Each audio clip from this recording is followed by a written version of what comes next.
7분의 주요 전문가를 모셨는데요.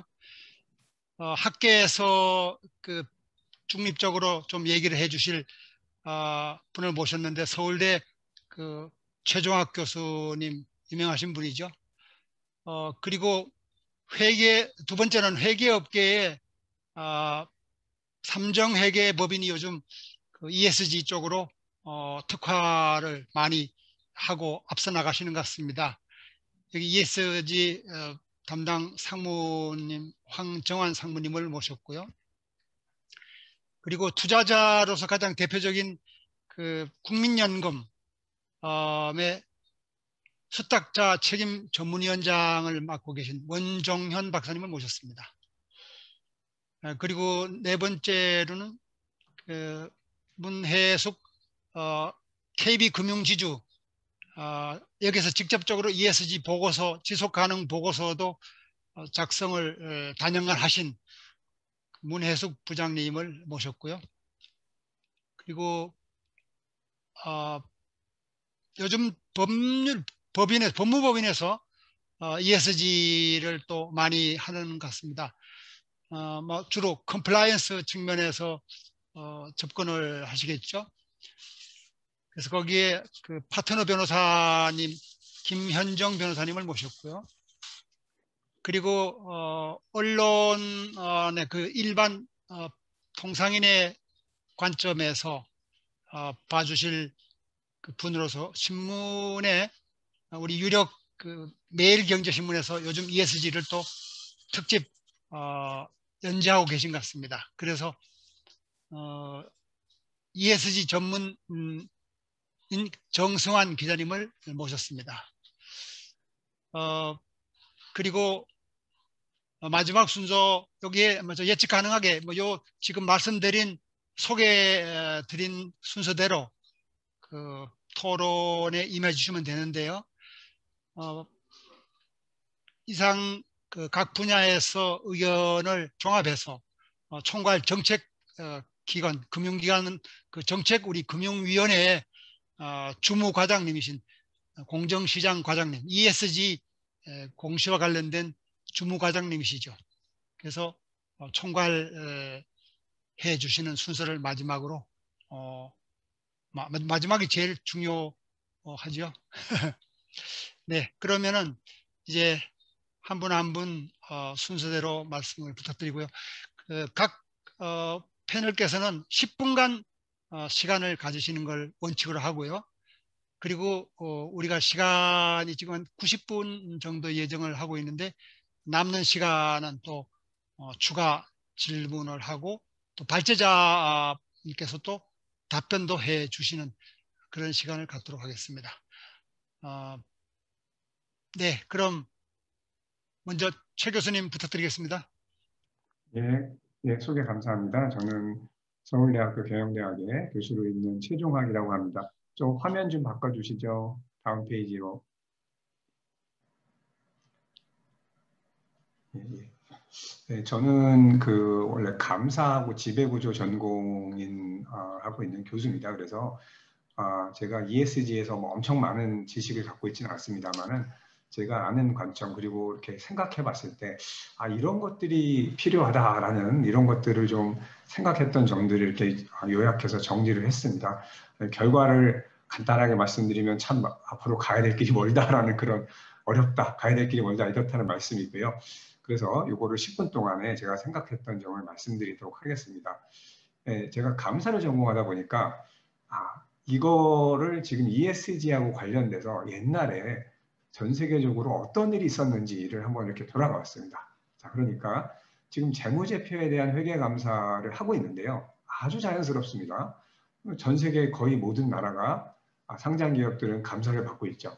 그런데 이게 의무감사를 받고 있는데 이게 맨 처음부터 의무감사였던 건 아니에요.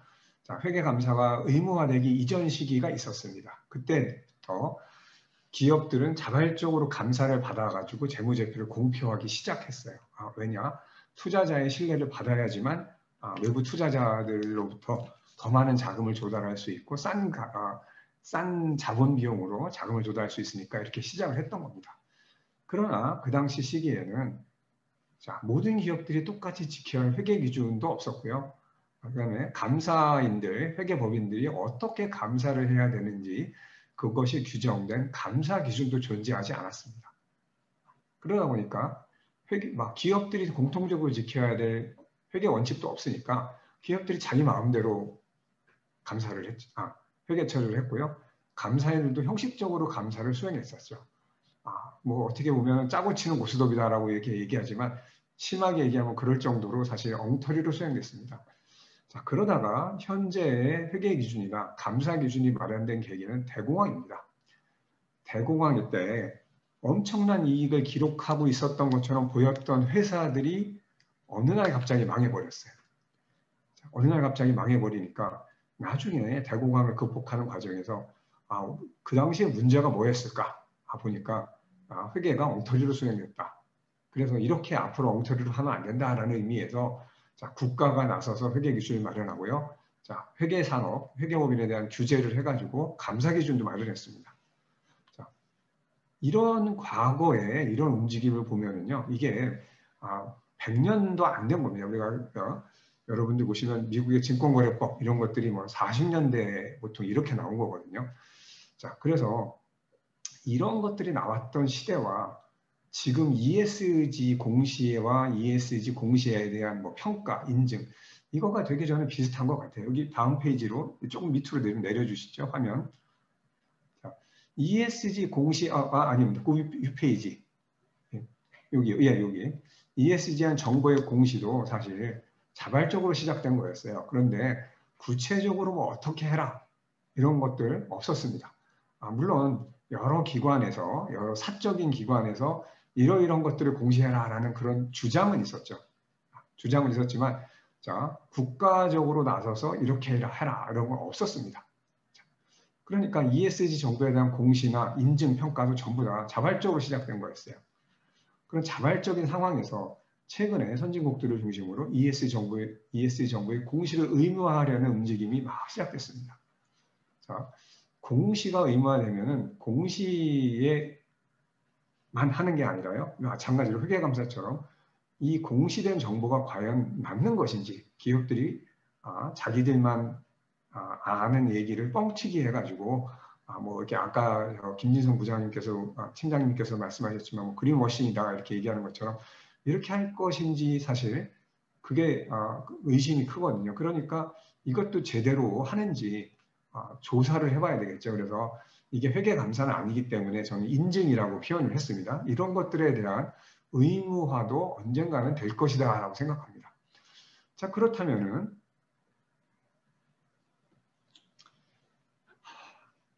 언젠가는 이걸 가야 되는데요. 지금 현재 생각을 해보면은 너무너무 어려워요.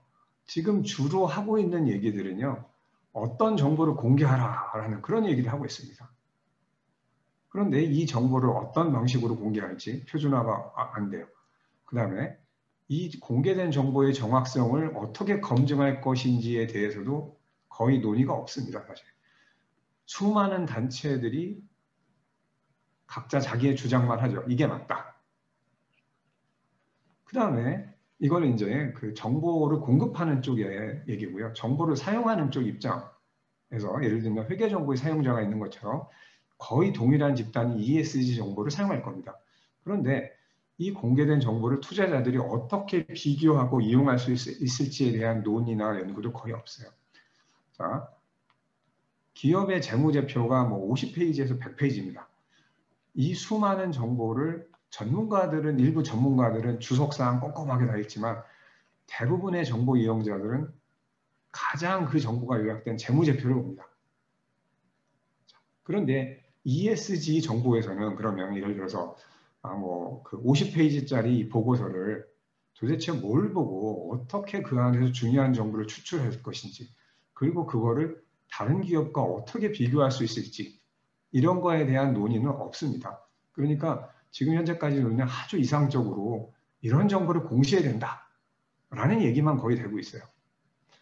자, 그러니까 제가 생각하기에는 공시를 잘한다는 게 과연 ESG를 잘하는 거냐? 이것도 다른 것 같아요. 제가 그 박사학위 논문을 공시에 대해서 썼습니다만은 자, 미국 회사들 중에는 공시를 너무 잘하는 회사들이 많아요. 공시에만 그렇게 신경을 씁니다.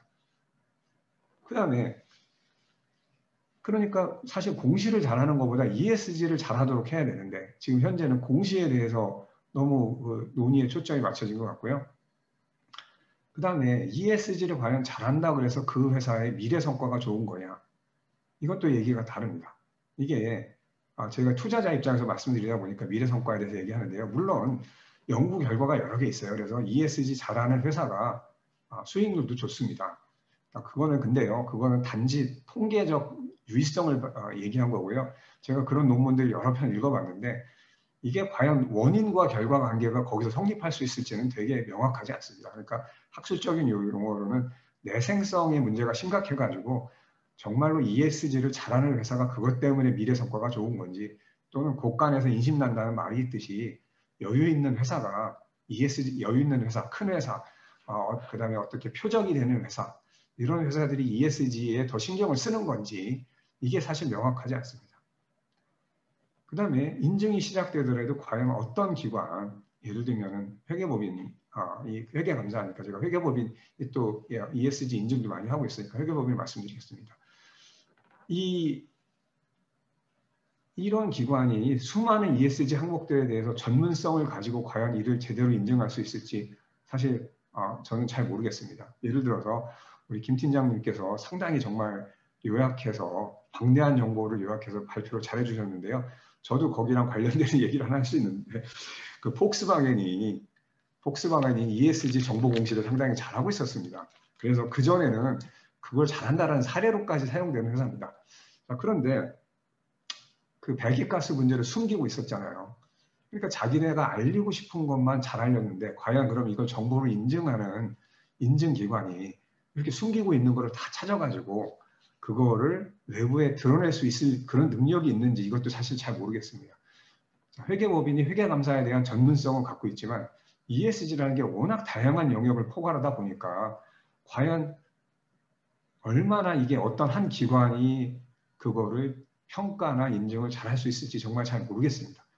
정부의 공시를 잘하는지를 평가할 수 있겠죠. 인증도 할 수 있겠죠. 그렇지만 그 공시 내용이 정말인지 숨기는 게 없는지를 제대로 인증할 수 있는 거는 정말 다양한 능력을 포괄해야 된다고 생각합니다.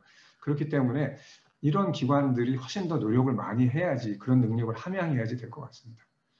그리고 그래서 이렇게 비교하기도 힘들고 그러다 보니까요. 저는 지금 생각하면 그런 것 같아요. 이거는 뭔가 문제가 있는 기업을 어디냐라는 거를 골라내는 데는 사용이 되지만 그렇지 않은 대다수의 기업들한테는 어떻게 이거를 정보를 사용해야 될지, 나쁜 기업 골라내는 것만 가능합니다만 다른 거는 참 애매한 것 같습니다. 그래서 앞으로 이렇게 지금 저희가 이제 다시 2020년, 2021년 이 논의가 시작된 것처럼 앞으로 좀 더 이게 논의를 많이 하고 정교화가 돼가지고 할 때까지 많은 사람들이, 외부 이해관계자들이 이 정보를 보고 사용할 때까지는 시간이 많이 필요할 것 같고요. 그렇게 하려면은 결국 정보의 계량화가 중요하다고 생각이 합니다. 수많은 정보를 한 군데에서 놓고서 비교를 하려면은 결국 계량화된 정보만 이 비교가 가능하지, 그렇지 않은 말로 된 정보는 참 평가하기가 어렵습니다. 그래서 제가 예를 여기 보면 SK그룹의 사회적 가치를 측정하는 방법, 이걸 예를 들어놨습니다. 그래서 SK그룹에서는 그걸 자체적으로 개발해가지고 전 계열사에 사용을 하고 있습니다. 그래서 평가만 하는 게 아니라 그걸 갖고 보상에까지 SK그룹은 사용하기 시작했어요.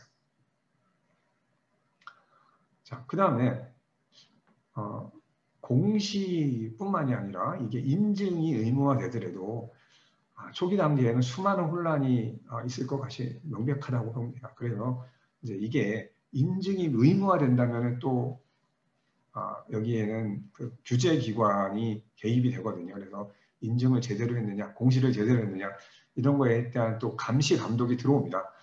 근데 이게 상당히 어렵기 때문에 저는 과연 제대로 평가도 어렵지만 감시도 어려울 것 같아요. 감시 감독도. 그러니까 상당한 이 계도 기간과 이 연습하는 기간이 필요하지 않나 이렇게 생각해 봅니다.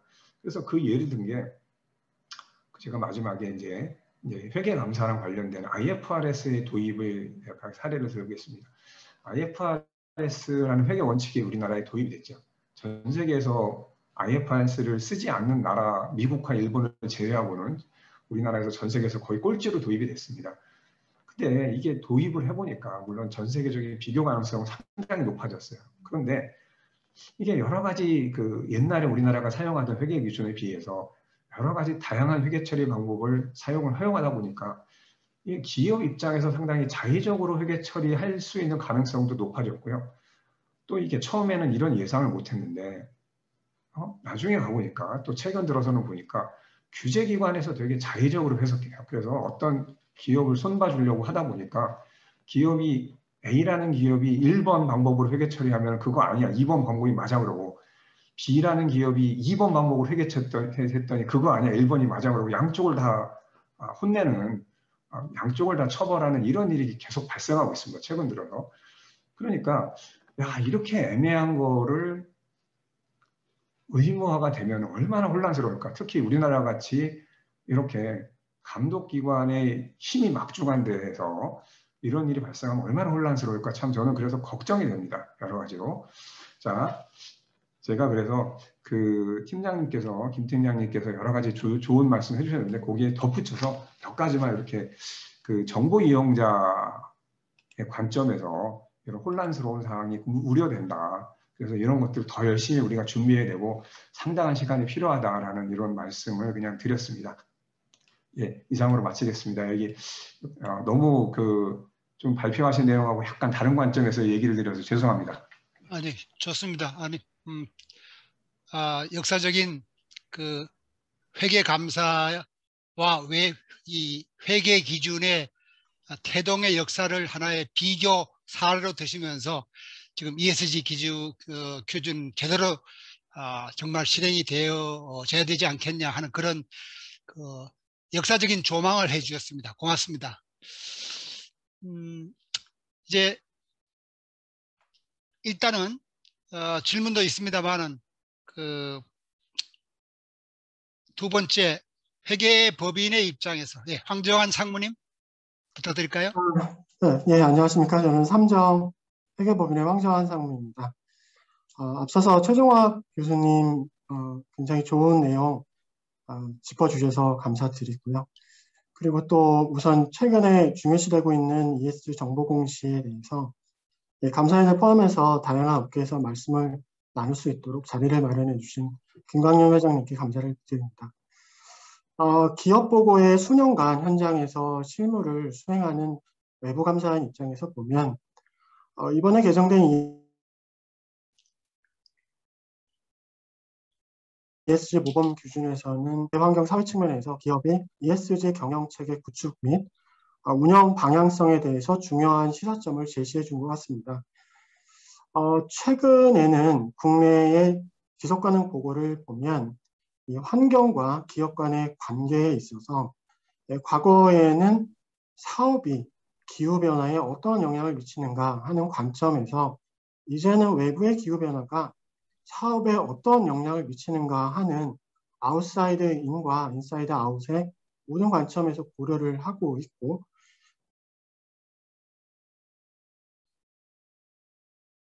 또한 특히 이제 기후위험은 이제는 더 이상 과거의 신용위험이나 이제 시장위험 같은 전통적인 위험과 함께 기후위험을 관리하고 있습니다. 이런 추세에 반영해서 환경 측면에서 환경위험, 특히 기후위험 관련돼서 기업이 일상적인 위험관리 체계와 통합해서 관리하도록 이번에 개정을 한 것은 최근에 ESG 경영 추세를 반영하는 매우 의미 있는 개정인 것 같습니다. 또한 사회적인 측면에서도 최근에는 이해관계자의 자본주의가 무척이나 강조가 되고 있는데요. 이런 부분들에 대해서도 이런 추세를 반영해서 또 이해관계자 소통을 고려하도록 개정한 것은 매우 중요한 변화라고 생각합니다. 외부 감사인의 입장에서 봤을 때 이러한 모범기준 개정이 ESG 재무정보와 관련돼서 향후에 좀 짚어봐야 할 몇 가지 과제가 있는 것 같습니다.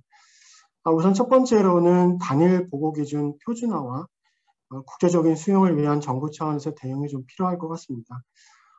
현재 지속가능 보고서를 보면 과거에 기업 보고에서 국제 회계 기준을 도입하기 전에 국가별로 각각의 회계 기준이 존재해서 서로 간의 이해 가능성이 상당히 낮았었습니다. 최근에는 공식 표준 설정 기관인 GRI나 IIRC에서 이 표준 보고 기준을 사용을 하고 있기는 하지만 그 내용적인 측면에 있어서 좀 모호하거나 구체적이지를 못해서 실제 적용에 있어서 기업들은 자신들의 기준을 사용해서 작성이 되어서 비교 가능성이 좀 낮아서 전 세계적으로는 이러한 비재무적 정보 보고 기준의 표준화에 대한 목소리가 굉장히 높아진 것 같습니다.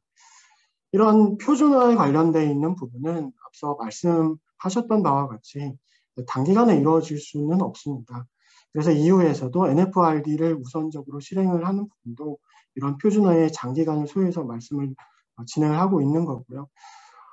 하지만 이제 최근에는 CRD 소속에 있는 이 5대 민간 표준화 협의를 통해서 표준화 작업들을 하고 있고, 또 최근에는 IFRS 재단에서 주도적으로 보고 기준 표준화를 통해 어느 정도 진행하고 있는 만큼 향후에는 어느 정도의 반영성을 가지고 좀 정립이 될 것으로는 생각합니다. 하지만 이제 돌이켜보면 기존에도 표준 공시가 있었음에도 불구하고 ESG 공시에서 상당히 많은 다양성이 존재했던 것은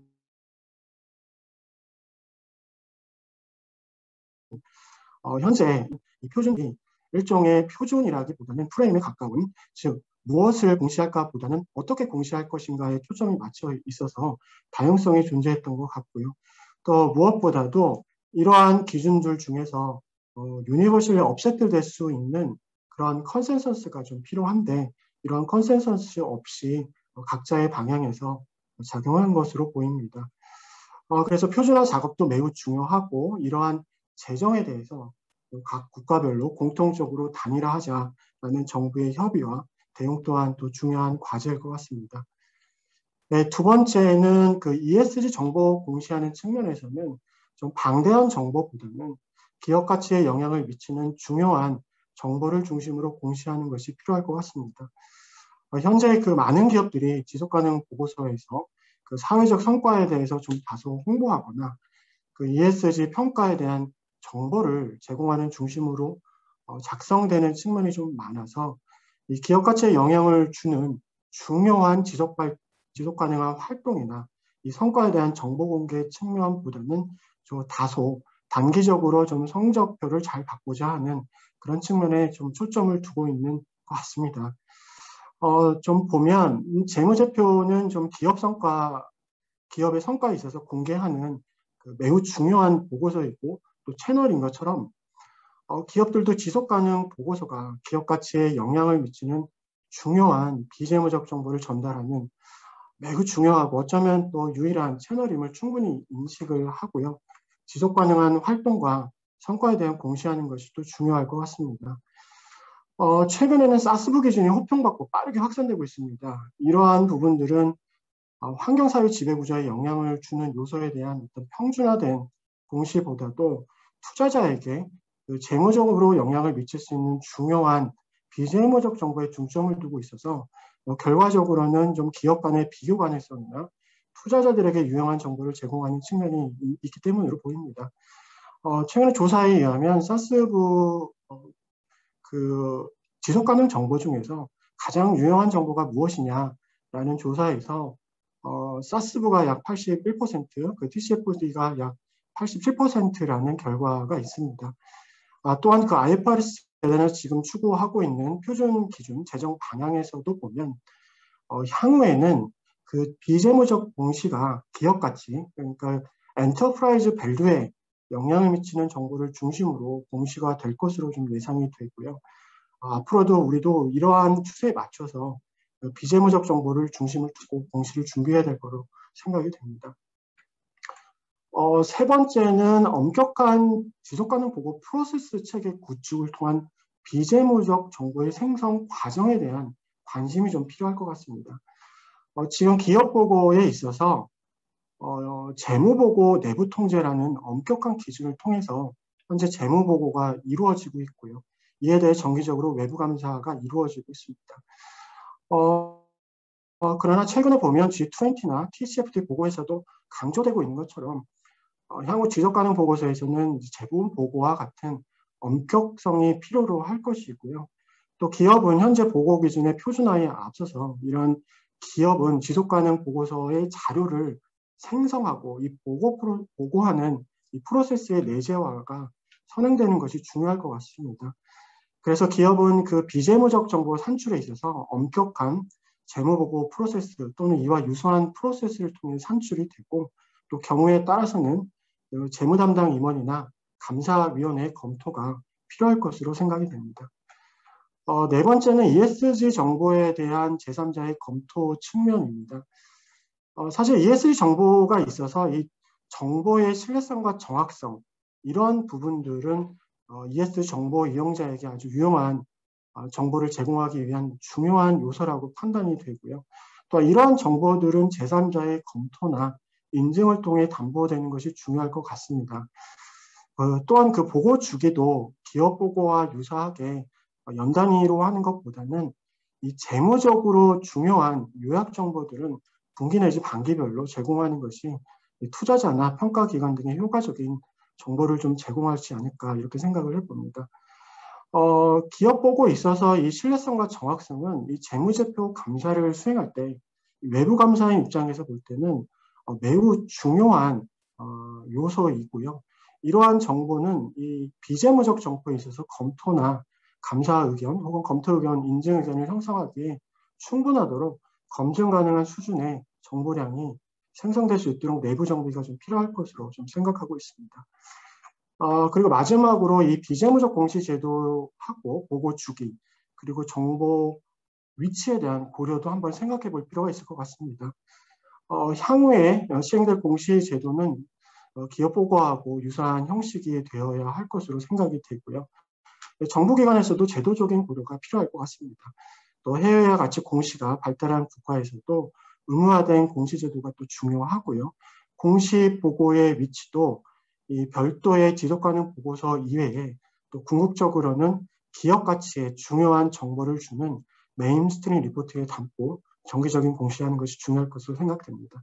또 앞서 말씀드린 바와 같이 이 보고 주기도 연 1회보다는 정말 중요한 정보들은 분기 또는 반기별로 공시를 해서 보고 이용자에게 정기적으로 유용한 정보를 제공하는 것이 또 중요하지 않을까 이렇게 생각을 해봤습니다.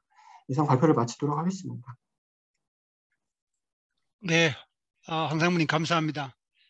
보다 구체적으로 현장의 경험을 바탕으로 해서 패널 토론을 준비해 주신 것 같습니다. 그 다음 원종현 위원장님 차례죠. 부탁합니다. 예, 안녕하십니까. 국민연금의 스탁자 책임 전문위원회를 맡고 있는 원종현입니다. 사실 저희 같은 경우는 이제 ESG라는 얘기가 얼마 전부터 상당히 화두가 되고 있는데 자꾸 이제 ESG 얘기 나오면서 거의 맨날 끝에 붙는 부분이 이제 국민연금이 항상 붙더라고요. 그래가지고 이제 거기에 대해서 약간의 좀 저희도 이제 변명성의 어떤 얘기서부터 시작을 하는 것이 맞을 것 같습니다. 사실 국민연금에 있어서의 ESG는 투자에 있어서 목적이 되지는 않습니다. 아마 많은 분들이 말씀해 주셨다시피 ESG는 투자를 함에 있어서 일종의 선택을 도와주는 하나의 뭐라 그럴까요?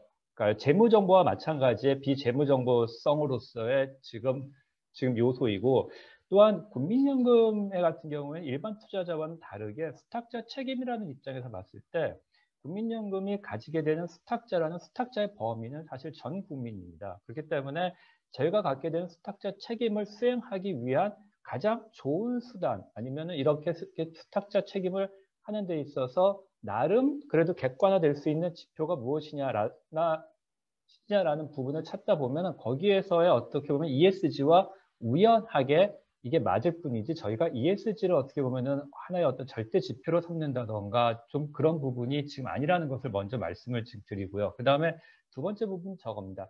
이제 우리가 이제 비재무 보고라고 하는데 사실은 비재무 보고라는 것에 대해서도 저희는 좀 정의를 명확하게 좀 했으면 좋겠다는 생각을 저희는 가지고 있습니다. 왜냐하면은 투자자라는 기본적인 속성은 뭐냐면은 어떤 기업을 투자할 때 그 기업에 대한 모든 정보를 알고자 합니다. 즉 기업들이 감추고자 하는 정보까지도 사실 다 알고자 하고, 어떻게 보면은 투자자에 봤을 때 굳이 뭐 저런 정보까지 우리가 지금 알아야 해라고 할 필요도 없을지는 모르겠지만, 최소한 투자하는 사람에서는 그 피투자 기업에 부엌에 숟가락이 모두 몇 개 정도 있는지까지 사실 알고자 하는 것이 어떻게 보면 그 투자자의 기본 속성일 것입니다. 그래서 그런 투자자의 기본 속성에서 그나마 문제가 되고 있는 그 비재무, 특히 비재무라고 저희는 표현하지는 않고요. 일종의 위험 요인이 과연 무엇이냐.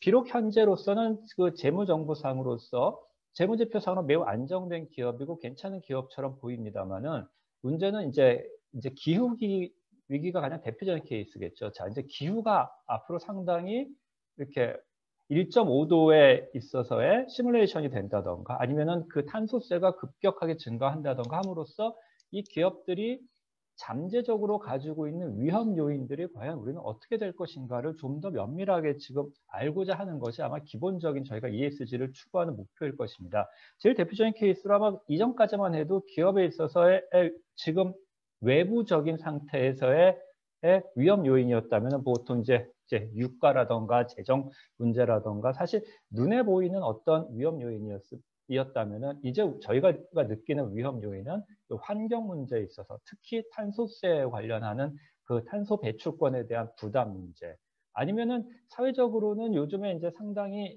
지금으로서는 SNS가 아마 발전하면서 나타나는 문제들이 있지 않습니까? 많은 그 불매로 연결되어지는 그 사회적인 문제들. 사실 이런 문제들이 기업 존재성의 문제를 과 함께 또 하나의 어떤 부분은 저희는 이제 주주로서의 그 기업에 대한 가치 저하에 대한 문제, 그 다음에 좀 더 저희는 한 발 나가서 수탁자 책임을 지는 입장에서 봤을 때 우리의 수탁자 책임에, 그러니까 우리 국민연금에게 돈을 맡긴 국민들 아니면 수탁자에 대해서 사실 보호의 문제로서까지도 사실 확장이 되는 문제로서 저희는 ESG를 조금 높게 보고 있습니다. 그러다 보니까 문제는 그겁니다. 뭐 ESG가 좋은 기업이 과연 성과가 좋으냐라는 부분에 대해서는 상당히 많은 반론도 있고 거기에 대한 긍정론도 있고 아직까지는 잘 모른다라는 것이 아마 근본적인 얘기일 것입니다. 그렇지만 저희가 지금까지 파악하기로는 ESG가 매우 안 좋은 기업들은 성과는 역시 안 좋더라라는 것은 어느 정도 저희가 파악하고 있는 사항입니다. 그렇기 때문에 우리가 어떤 ESG 전문으로 해서 이 부분을 투자한다고 해서 그 부분이 그대로 좋은 성과로 연결될 것이라고 생각하지는 않지만 더 안 좋은 성과로서는 가지 않을 수 있다라는 신뢰를 가지고 있고요. 또한 ESG가 잘 되는 기업에 있어서는 이들이 다른 기업들에 비해서 좀 더 나은 초과 성과를 가져올지는 모르겠습니다만은 그래도 수탁자에게 이익이 되는 행위, 또한 이 ESG가 근본적으로 갖고 있는 장기적인 문제에 있어서의 장기성에서의 지속 가능성으로서의 가능성은 이쪽이 훨씬 더 높다라는 입장에서 저희는 ESG를 지금 추구하고 거기에 대한 정보들을 많이 받고자 하는 입장입니다. 그런데 이제 걱정되는 건 아마 지금 앞에서 말씀하신 분들과 저희도 사실은 동일한 어떤 걱정을 가지고 있는 건 사실입니다. 왜냐하면은 소위 저희가 기업을 투자할 때 제일 먼저 보는 것은 아마 기업의 재무제표일 것입니다. 그리고 재무제표에 있어서 신용평가사들이 나오는 신용평가 등급들은 비록 여러 신용평가 등급에서 등급들이 다를지 몰라도 그들이 추구하고 있는 목적 하나는 바로 기업이 부도가 날 것이냐 말 것이냐라는 부도 확률을 아마 근거로 하는 일종의 신용이라는 하나의 단일 원칙이 있는데, 사실 ESG다라고 한다면 도대체 ESG가 추구하게 되는 우리가 보고자 하는 것은 위험 회피 외에, 그렇다면 장기 지속성이라는 개념은 매우 정성적인 이야기가 될 것이고, 그렇다면 우리가 이 기업에 왜 투자해야 돼라는 것에 대한 근본적인 것이 ESG만으로서 저희가 받을 수는 없다는 것입니다. 즉 기업 경영 활동이 갖고 있는 기업 활동을 메인으로 삼고 거기에 ESG가 하나의 첨부로서의 매우 중요한 요인이 될지 모르겠지만 그 자체가 저희로서는 하나의 요인으로 지금 보면서 이쪽 부분에 대해서는 지금 투자할 근거가 지금 아니라는 것이고, 그 다음에 두 번째로서 저희는 지금까지 저희 국민연금은 내부적으로 사실 저희 나름대로 ESG에 대한 기준안을 가지고 있고 거기에 대한 ESG 등급이 안 좋으면 저희가 일종의 투자를 저희 벤치마크보다 뭐 좀 더 하지 않는다던가 하는 일종의 제약 조건으로서는 적용을 지금 가지고 있습니다만은 저희가 주된 부분은 아직까지는 E와 S에 대한 근본적인 위험을 어떻게 객관화할 것이냐라는 부분에 대해서는 저희도 아직까지는 좀 이렇게 ING 중이라는 말씀을 먼저 지금 드리겠습니다. 그렇지만 다행히도 지금 환경 분야에 있어서는 여러 가지 기준들이 나오고 있고 이러한 기준들은 아마 제 판단하기에는 이제 더 이상 비재무 정보라고 생각하지는 않습니다. 이미 환경 부분은 많은 부분 재무 정보화 될 수 있는 가능성이 만들어져 있다고 생각합니다. 그렇지만 그보다 저희는 좀 더 근본적으로 보고자 하는 것은 지금 아직까지는 우리나라는 가버넌스에 있어서 지혜 부분에서의 그 중요성은 아직은 지금 놓지 못하고 있습니다. 이것이 아마 해외 부분하고 우리와의 좀 차이일 것 같은데요. 해외 부분 같은 경우는 이미 가버넌스가 어느 정도 안정화된 상태에서 그에 맞는 E하고 S의 활동을 어떻게 지금 하고 있냐를 중점적으로 본다면 저희는 E하고 S를 좀 더 적극적으로 할 수 있게 하기 위한 가버넌스가 도대체 지금 어떻게 잘 되어 있느냐라는 부분이 사실 저희 첫 번째 그 메인 퀘션이 되고 있고요. 그 다음에 두 번째 퀘션은 요즘에 ESG가 너무 오버하게 나오다 보니까 이게 아까 뭐 지금 그 워싱이라는 표현을 많이 쓰셨습니다만은 좀 더 저는 뭐 이런 자리에서 좀 더 제가 더 솔직하게 말씀드리면은 워싱을 개념 넣어서 저는 분식으로까지 가는 부분에서도 사실은 좀 걱정을 하고 있고 그런 부분들을 많은 부분 ESG로 커버해주고 있습니다. 즉 뭐냐면은 우리나라에 아직까지 문제가 되는 여러 가지 가버넌스의 문제가 그냥 환경과 사회적으로 매우 우리는 잘하고 있고 이런 부분에서 우리 열심히 지금 하고 있으니까 ESG가 좋은 기업이야 라는 식으로 해서 근본적인 어떻게 보면은 기업 가버넌스의 문제나 아니면은 그 보다 본질적인 부분에서의 기업 성장성의 지속성을 저해하는 요인들이 감춰질지도 모른다는 생각이 지금 들기 때문에 그런 입장에서 봤을 때 아까 말씀하신 공시의 기준과 공시의 지표를 수립하는 데 있어서의 어떤 그 피상성에 사실은 조금은 저희가 좀 걱정을 하고 있습니다. 지금 왜냐하면은 많은 부분 예를 들어서 TCFD 같은 경우는 제가 참 재밌게 읽었는데 TCFD에서 나오고 있는 권고사항은 그 권고사항에 나오는 나열에서의 가장 코어는 너희가 과연 탄소 중립을 위해서 어떻게 노력하고 있고 어떻게 하고 있음을 구체적인 절차와 방법을 우리에게 알려줘인데 현재 우리가 현재 요즘 이렇게 제기되고 있는 최근에 나오고 있는 ESG의 그 지표들을 보게 되면 그냥 일종의 그 단답식이라고 그럴까요? 마치 이렇게 맞춤형, 그 답을 맞추기 위한. 그래서 어떻게 보면 실력보다는 그때그때 이렇게 즉흥적 과외를 통해서 그냥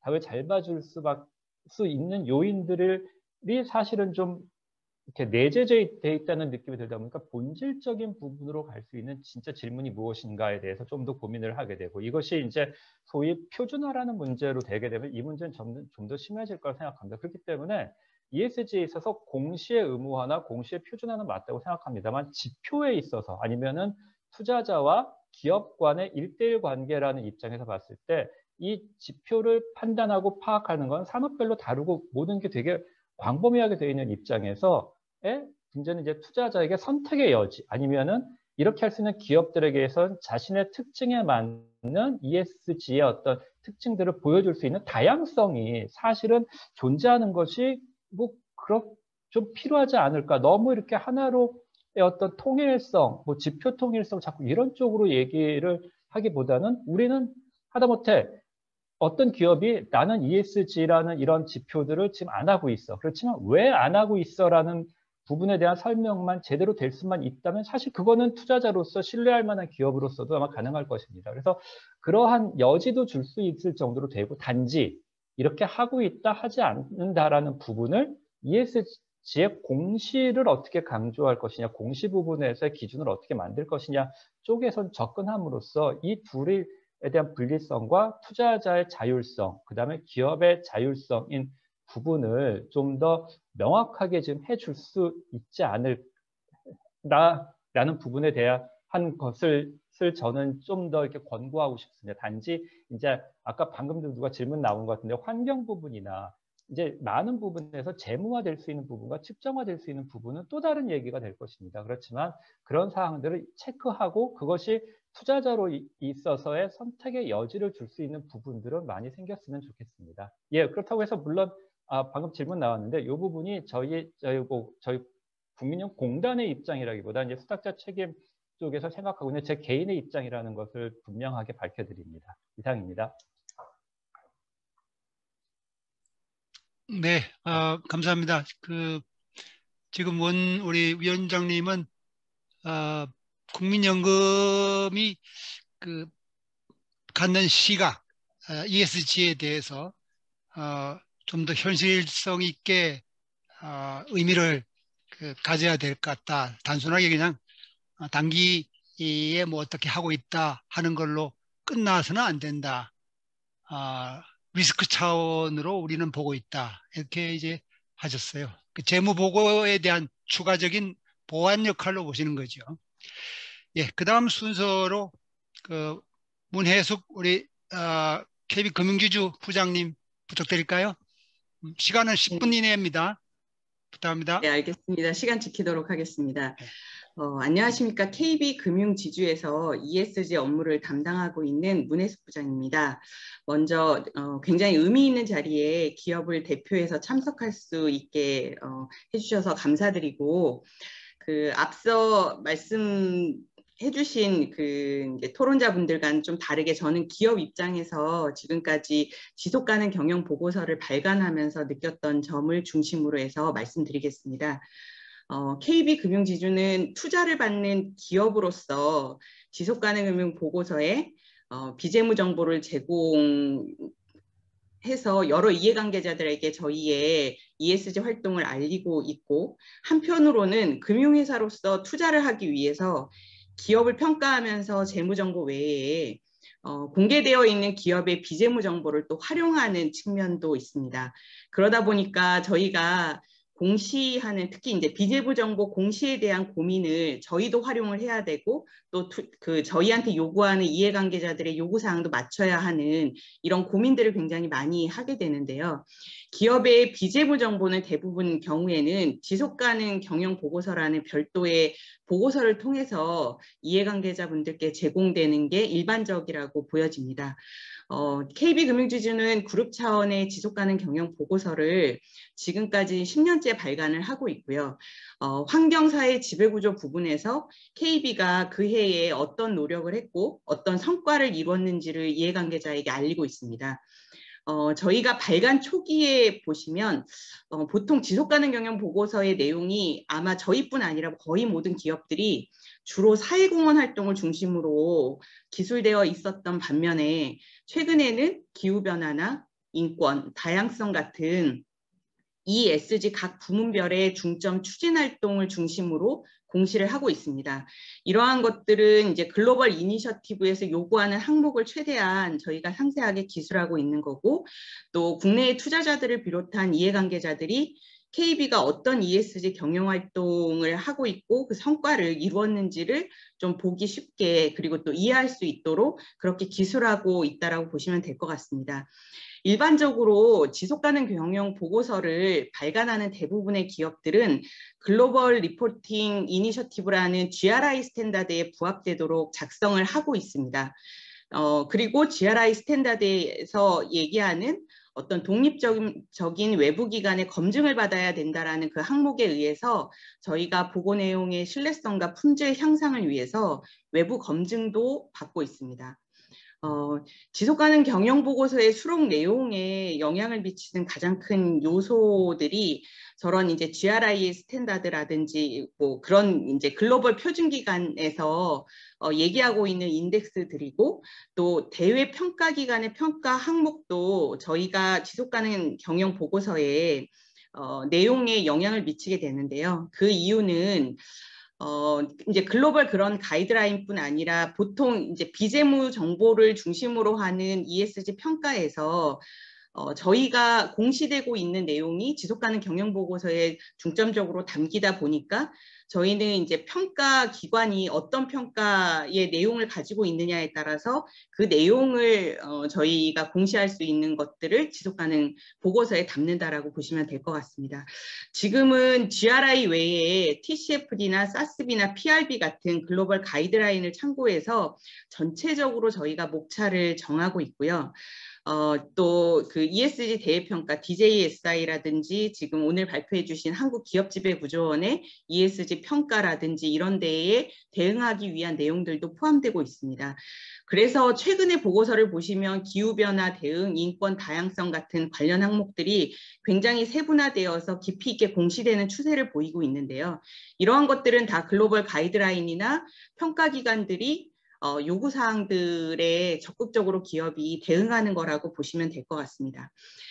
지금 말씀드린 보고서의 주요 항목들은 글로벌 가이드라인이나 대외 평가 항목에 의해서 어느 정도 정해지는데 사실은 그런 항목별의 기술 내용은 굉장히 기업의 자율적인 판단에 따르게 됩니다. 그러다 보니 앞서도 다 말씀하신 것처럼 대외적으로 기업이 공개하고 싶지 않은 내용에 대해서는 굉장히 축소하거나 또 홍보하고자 하는 내용을 중심으로 해서 확대해서 공시할 그런 유인이 존재하게 되고 또 기업 간에도 같은 내용을 가지고 사실 동일한 기준으로 얘기하고 있지 않기 때문에 쉽게 그 업종 간에 그리고 경쟁사끼리의 비교나 분석이 어려운 것도 사실 현실입니다. 보고서를 작성하는 기업 입장에서는 아주 명확하게 표준화된 기준을 갖고 있지 않기 때문에 공시 내용에 대한 자율성을 갖는다는 측면에서는 어느 정도 긍정적일 수 있지만 이 수록 항목을 선정까지는 이제 글로벌의 가이드라인을 따르고 기술하는 부분에 대해서는 어느 정도의 뎁스를 가지고 내용을 담아야 할지 판단하는 부담은 오로지 이제 기업의 몫이 되는 것 같습니다. 현재 국내의 기관들의 움직임이 비재무 정보의 표준화를 방향으로 하고 있고 또 이해관계자들에게 구체적이고 이해하기 쉽고 비교 가능한 또 검증된 정보를 제공한다는 데 있어서는 긍정적일 것으로 기대하고 있는데요. 지금 저희가 뭐 비재무정보 공시 표준화 관련돼서 좀 이제 사례를 좀 참고한다라고 하면 금융회사들이 공시하는 지배구조 및 보수체계 연차보고서 사례를 좀 참고해 볼 수 있을 거로 생각됩니다. 지배구조 연차보고서는 목차랑 세부 항목별의 기술 내용 예시를 책자 수준으로 발간해서 가이드라인을 제시했습니다. 그래서 여기에 따라서 작성된 표준화된 금융회사의 지배구조와 보수체계 공시 내용이 이해관계자가 누구나 쉽게 이해하고 기업 간 비교가 가능하도록 했거든요. 저희처럼 이미 지속가능 경영 보고서를 10년 동안 작성해서 공시해온 기업은 보고서의 공시 의무와 뭐 표준화 이런 것에 대응하는 것이 상대적으로 부담이 덜할 수 있습니다. 하지만 새롭게 보고서를 작성하고 공시해야 하는 기업 입장에서는 공시 항목에 대한 지금의 가이던스만으로는 대응하는 게 굉장히 용이하지 않을 거로 예상이 되고 기업 내부의 인적, 물적 비용의 증가로 이어질 가능성도 있는 것 같습니다. 따라서 비재무 정보 공시에 관한 어떤 가이드라인을 마련해서 기업이 자체적인 역량으로 지속가능 경영 보고서를 통한 대응이 가능할 수 있게 추진돼야 된다라고 저희는 생각을 하고 있고요. 여기에는 또 이미 제시된 글로벌 표준의 항목들을 포함해야 될 거라고 생각이 되는데 아마도 이제 기업의 처음에는 기업의 부담을 최소화하는 쪽으로 진행을 하고 또 이제 점차적으로 공시되는 항목들을 좀 늘려가는 약간 이제 단계적으로 좀 접근해야 되지 않을까라는 생각을 하고 있습니다. 또 한 가지 저희가 비재무 정보를 공개하는 지속가능 경영 보고서는 앞서 말씀드린 대로 저희가 제3자의 검증을 받고 있습니다만 이게 이제 보다 높은 기준이 있어야 된다라고 생각을 하는데요. 앞서도 계속 지적하신 바와 같이 대부분의 보고서 검증이 시장의 눈높이에는 많이 모자란 게 사실인 것 같고요. 어떤 시장에서 이런 검증이 보고서에 대한 그 신뢰를 받기 위해서는 검증기관이 독립적이어야 하고 검증기관이 이런 평가를 할 수 있다라는 어떤 인증에 대해서 주기적인 정확한 평가가 좀 있어야 할 것이고 또 검증에 대해서 검증기관이 책임을 질 수 있을 정도가 돼야지만 명확한 그리고 굉장히 이제 정확한 그 검증이 가능할 거라고 생각이 됩니다. 그래서 이러한 기준들이 좀 필요하다라는 생각은 저희가 이제 보고서를 발간한 기업 입장에서 굉장히 중요하다라고 생각이 되고요. 궁극적으로는 앞으로는 비재무 공시의 표준화와 더불어서 재무정보와 비재무정보가 하나의 표준화된 통합보고서 형태로 제공되는 것이 이 재무정보와 비재무정보를 활용하는 모든 이해관계자들이 요구하는 방향이 되지 않을까라고 생각합니다. 투자자들이 기후변화 리스크가 전사 리스크 관리 체계에 통합되어야 한다고 요구하는 것처럼 비재무정보도 그 중요성이 점차 재무정보 수준으로 올라가고 있고 그런 만큼의 기업이 발간되는 이제 재무정보와 그 재무정보 같은 애뉴얼 리포트 등에 점차 포함되도록 앞으로는 계속 그 요구 수준이 높아질 거라고 예상을 하고 있고요. 그래서 앞으로 그 중요성이 커지는 만큼 비재무정보의 공시의 표준화 그리고 또 통합된 보고서 같은 그런 방향에 대해서는 이해관계자들의 충분한 의견을 들으면서 시간을 두고 계속적으로 그 의견 수렴하는 과정들을 거치면서 반영하는 과정으로 진행되기를 저희가 기대하고 있습니다. 이상으로 기업의 입장에서 비재무 공시 현황과 과제에 대해서 말씀드렸습니다. 경청해 주셔서 감사합니다.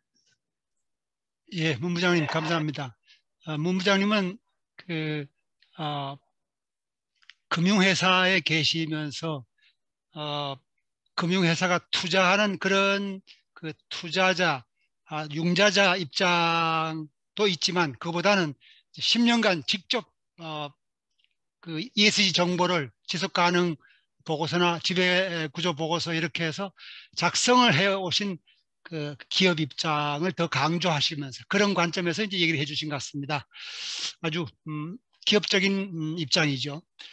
그러면서 이제 그 비재무 정보를 좀 더 신뢰성 있는 정보로 좀 활용이 되도록 하기 위한 방안으로 오히려 지금처럼 각계로 그냥 산만적으로 하는 것보다는 오히려 통합 보고서로 재무 정보와 비재무 정보가 같이 뭐 예를 들면 가장 그래도 신뢰를 이제 좀 하신다는 그 뜻을 내포하고 있는 게 감사인이다.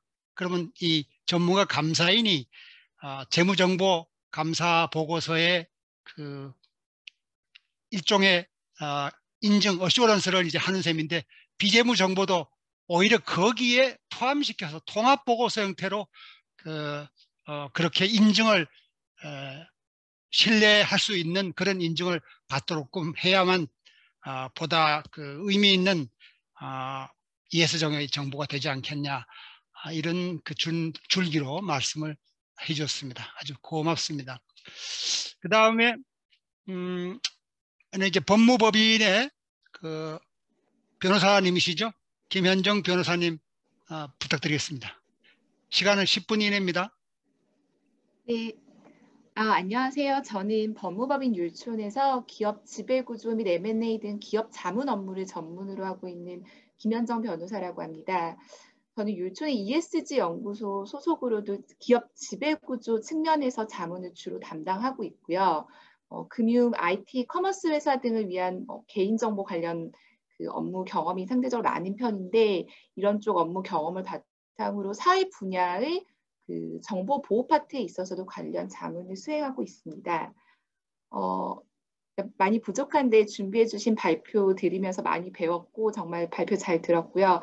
국내 그 ESG 정보 공개 동향이라든지 ESG KCGS ESG 모범 기준의 틀을 이해하는 데 많은 도움이 된 것 같고요. 학계와 다양한 그 기관, 그 전문가분들의 의견이나 뭐 관심 이슈를 듣고 나눌 수 있는 의미 있는 자리였던 것 같습니다. 주제 발표와 관련해서 몇 가지 간단히 제 소견을 말씀드리도록 하겠습니다. 우선 ESG 평가와 관련해서 그 용어의 혼동과 관련해서 지적을 해주셨는데 저는 이러한 지적 매우 적절한 것으로 보이고요. 아무래도 이런 개념들이 법적인 개념이 아니다 보니 그 구체적인 맥락에 따라서 굉장히 혼동돼서 사용하는 경우가 적지 않은 것 같은데 이런 ESG 관련 정보가 넘쳐나는 가운데 ESG가 단순한 전문 영역이 아니라 기업 경영과 관련된 그 기본적인 개념으로 점차 자리 잡아가면서 일반인들도 사실은 수시로 접할 수 있게 되는 개념이라는 점에서 이런 기본적인 개념에 대해서 혼란이 발생하지 않도록 좀 전문가들이 정확하게 용어를 사용하고 좀 정립하는 부분들이 좀 중요할 것 같습니다. 그리고 다음으로 이제 ESG 정보, 뭐 비재무 정보라고 이제 혼용해서 표현을 하는 그 ESG 정보의 표준화와 그 평가 지표의 표준화 개념과 목적을 이제 구분해서 볼 필요가 있다라는 지적과 뭐 이런 부분들에 대해서 많은 토론자분들이 의견을 나눠 주셨는데 기본적으로 굉장히 적절한 것으로 보이고 특히 이 ESG 평가 지표의 표준화 논의가 이제 이루어지고 있는데 이런 평가 지표라는 것이 그 기관의 평가 기관이 고유한 평가 목적이나 뭐 평가 방법, 절차를 반영한 것이기 때문에 이런 표준화에 적절하지 않다라는 그 지적은 충분히 이해가 되는 것 같습니다. 그런데 이제 기업 입장에서 ESG 정보를 공개하고 결국 종국적으로는 기업의 뭐 ESG 수준을 제대로 평가받고자 하는데 그 목적을 달성하기 위한 측면에서 본다라고 하면 결국은 정보 공개 기준에 따라서 관련 정보를 공개하는 데서 더 나아가서 평가기관의 그런 지표라든지 기준을 잘 이해하는 게 굉장히 중요할 것 같은데요.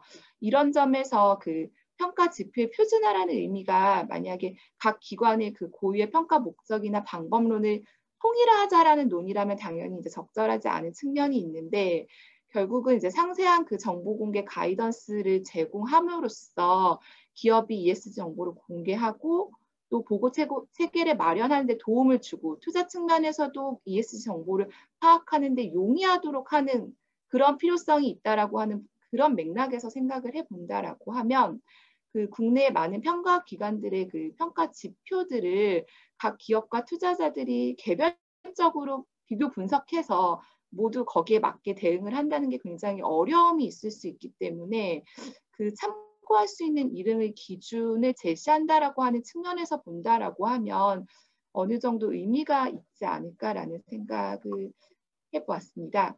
이런 점에서 그러니까 ESG 평가 지표 내지 기준의 표준화라는 게 결국은 정보 공개 표준화가 전반적으로 이루어진다라고 하면 그런 시장 참여자들의 필요에 따라서 또 자율적으로 촉진될 수 있는 면이 있지 않을까 하는 기대가 있습니다.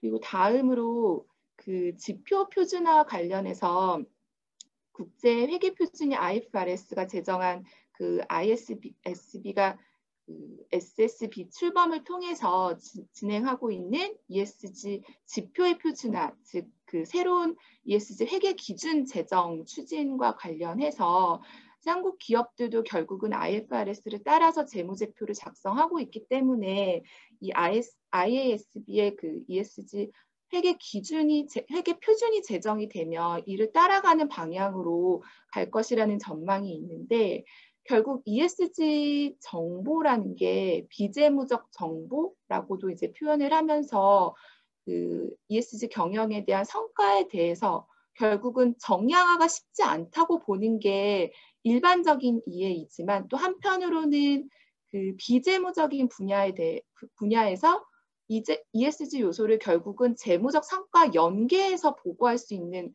기준을 제시한 그 SASB 기반의 재무적 성과 공개 확대가 화두가 되고 있는 점을 보면 이러한 가운데 결국은 그 ESG 회계 표준 기준이 제정이 되면 ESG 요소에 대한 재무적 분석과 관련해서는 결국 정량 정보의 공개 필요성이 커지지 않을까라는 생각을 합니다. 그래서 그 ESG라고 하는 게 결국은 그 당해 회계년도에 재무 성과와 직접 연결되는 건 아니기 때문에 뭐 비재무적 정보라고 표현을 하고 있지만 결국은 잠재적 기회와 리스크를 파악해서 결국 종국적으로는 재무적 영향을 분석하고 그 관리함으로써 중장기적인 재무 성과에 영향을 미칠 수 있는 그런 요소라고 생각을 한다면 결국은 뭐 내부 감사인이나 외부 감사인 분들의 역할과 고민도 많이 필요한 분야라고 생각을 합니다.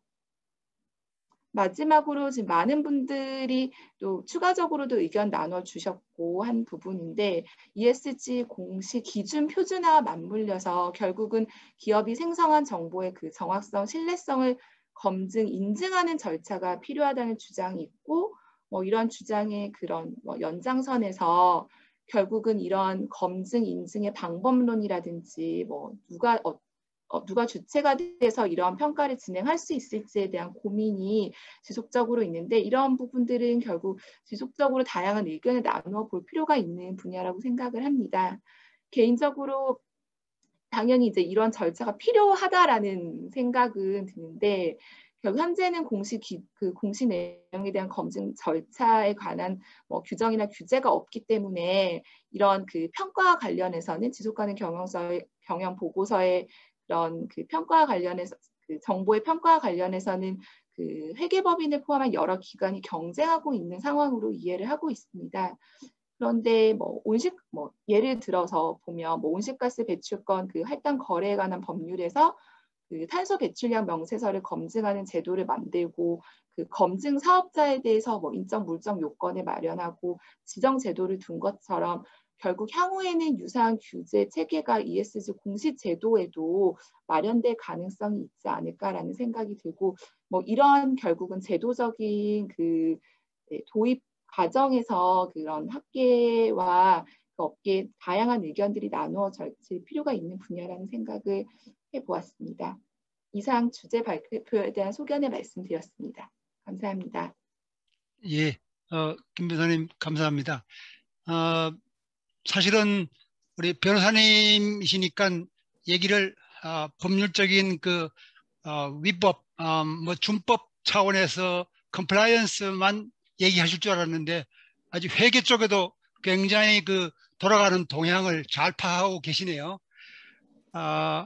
근데 사실은 이게 지금 국제적으로도 여러 개 단체에서 기준을 제시를 하고 GRI, TCFD, 거기에 SSAB까지 이렇게 사스부까지 해서 많이 그 난립이 되어 왔죠.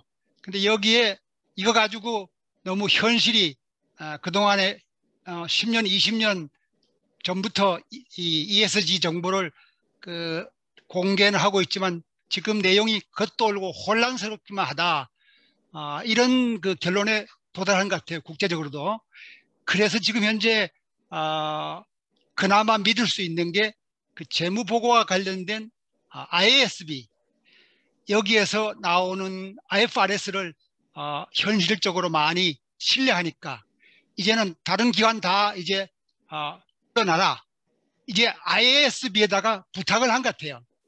그래서 IASB 당신들이 재무보고 기준을 마련한 것처럼 이 재무보고에 관련 기준을 당신들이 만들면 좀 더 신뢰하겠다. 그래서 이제 SA, 그 Sustainability Accounting Standard Board가 나온. 그러니까 SSB가 그 이제 특별히 그 혼란을 잠재우기 위해서 거기에다가 의뢰를 한 실정입니다. 그래서 회계에서의 그 ISB를 이제 신뢰하면서 비재무 정보에도 너희들이 하면은 좀 더 신뢰할 수 있겠다 해가지고 기존엔 혼란스럽게 난립되어져 있는 거를 지금 정비 수렴해 나가는 그 과정이죠. 그 얘기를 잘 해주신 것 같습니다. 이제 다음 순서로 우리 언론계에서 이 일반 국민들한테 많이 지금 연속 기사로 다루어주고 계신 그 매일경제신문 정승환 우리 기자님께 부탁드리겠습니다. 안녕하세요. 저 매일경제 그 재계 ESG 담당하는 정승환이라고 합니다. 먼저 오늘 그 초대해 주신 김광윤 회장님께 그 감사의 말씀을 드립니다. 저는 그 재계의 그 ESG 동향에 대해서 말씀드리겠습니다. 먼저 삼성전자를 말씀드리겠는데요. 그 삼성전자는 그 지속가능 경영 추진 센터라는 조직에서 그 ESG 활동을 하고 있습니다. 그 센터장은 그 외교관 출신인 김원경 그 부사장이 그 지휘를 하고 있고요. 삼성전자 같은 경우에는 그 전사 매출의 90% 이상이 해외에서 발생합니다. 글로벌 기업인 만큼 공급망 관리와 환경, 사회 이슈 등에 대응하기 위한 그 전문가 집단이 필요한 상황입니다. 참고로 2019년 말 기준 삼성전자는 74개국에서 생산 시설 37곳, 판매 거점 52곳을 운영하는 듯 전체 23개 거점을 운영하고 있습니다. 특히 지난해에는 미국, 중국, 그리고 유럽의 모든 사업장에서 100% 에너지 전환에 성공을 했고요. 올해 국내에서도 RE100이라고 재생에너지 활용을 늘려나가고 있습니다. 그리고 30대 그룹 중에서 좀 ESG 관해서 주목할 만한 회사가 SK입니다. SK는 최고 의사 협의 기구 스펙스 추구 협의회 산하의 소셜 밸류 위원회에서 계열사 ESG를 지원하고 있습니다. 아까도 서울대 최종화 교수님께서 SK 이야기를 하셨는데요. SK 같은 경우에는 ESG에 대한 측정, 계량화를 현재 실행하고 있습니다. 예를 들어서 오늘 SK 실트론이라는 반도체 웨이퍼를 만드는 회사에서 자료를 발표했는데 이 회사가 작년 사회적 가치로 3천억을 기록을 했습니다. 3천억이라는 숫자는 SK 실트론이 작년 1년 동안 거둔 영업이익보다 22% 많은 수치인데요. SK 실트론에 따르면은 사회적 가치는 첫 번째 고용, 배당, 납세, 두 번째 사회공헌, 세 번째 환경, 이 세 가지 카테고리로 구성이 된다고 합니다. 근데 이제 환경 같은 경우에는 대부분 마이너스고 고용, 납세, 사회공헌은 플러스 수치로 나온다고 합니다. 그리고 지난주 같은 경우에 한화가 그룹의 ESG 위원회라는 조직을 만들었습니다. 대부분 대기업의 ESG 위원회는 이사회 산하 조직인데 지난주 한화그룹이 발표한 ESG 위원회는 이사회 산하 조직이 아니라 하나그룹 안에 있는 컴플라이언스 위원회 산하로 만든 그룹 단위 조직입니다. 이 한화 ESG 위원회는 사회적 책임, 환경, 지배구조, 그리고 대외 커뮤니케이션 4개 부분으로 구성되고 있으며 계열사의 ESG 활동 지원을 전개할 예정이라고 합니다. 그리고 이제 기업들이 ESG를 실행하는 데 있어서 좀 애로사항이 좀 있다고 합니다. 최근에 전경련이 매출 500대 기업을 대상으로 조사를 한 내용이 있는데요. ES 전략 수립 시 애로 요인으로 응답 대상 30% 회사가 ESG의 모호한 범위와 개념, 20%는 자사 사업과 낮은 연관성, 그리고 18%는 기관마다 상이한 ESG 평가 방식을 꼽았습니다. 그리고 ESG에 대한 어려움을 호소하는 업종은 석유화학, 철강, 반도체, 기계 등 전통적인 제조업들이 많았습니다. 그리고 특이하게 ESG에 대한 CEO의 관심이 높게 나왔는데요. 전체 응답 회사 중 37%가 CEO가 ESG에 대한 관심이 매우 높다. 30%는 다소 높다. 이렇게 조사됐습니다. 그리고 어저께 대한상의에서 제가 방금 말씀하신 거는 정경련은 기업을 상대로 조사한 거고 대한상의에서는 또 일반인들을 상대로 ESG에 대해서 조사를 했는데요. 일반인 70%가 ESG에 부정적인 회사 제품은 구매를 안 한다고 대답을 했습니다. 그리고 ESG에 대한 기업의 역할로 51%가 주주와 사회 구성원 전체 이익 추구, 그리고 9%가 주주이익 극대화를 꼽았습니다. 그리고 ESG에 대한 대응 과제로 소비자가 신뢰할 만한 제품 생산이 32%, 일자리 창출이 23%, 그리고 사회 공헌이 17% 이렇게 나타났습니다. 그리고 최근 재기에 보면은 특히 최고 경영자, 오너 경영인들이 ESG에 대한 관심이 높은데요. 지난주에 P4G 정상회담 한 주 전에 녹색 미래 주간이 열렸는데 지난주 한 주간 현대차 정의선 회장, SK 최태원 회장, LG화학 신학철 부회장 같은 재계 최고 경영진들이 ESG에 대한 발표를 했습니다. 그리고 오늘 같은 경우에는 오후 1시에 하나솔루션 김동관 대표가 에너지의 미래를 주제로 ESG에 대한 발표를 P4G 정상회의에서 발표하기도 했습니다. 예, 이상입니다. 감사합니다. 네, 감사합니다.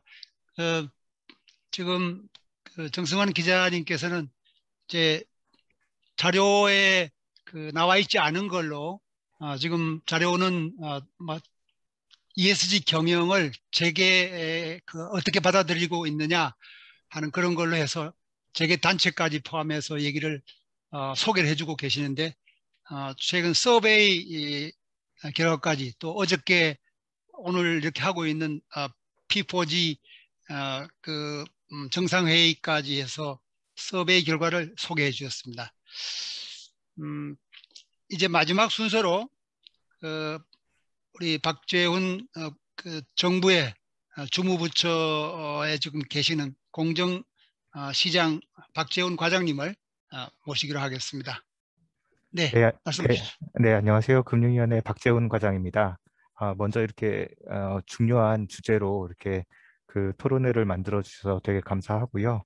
오늘 발표도 잘 들었고 여러 가지 토론자분들 말씀을 정말 잘 들었는데 여러 가지로 저희가 이제 정부 정책을 추진함에 있어서 많은 참고가 될 걸로 생각됩니다.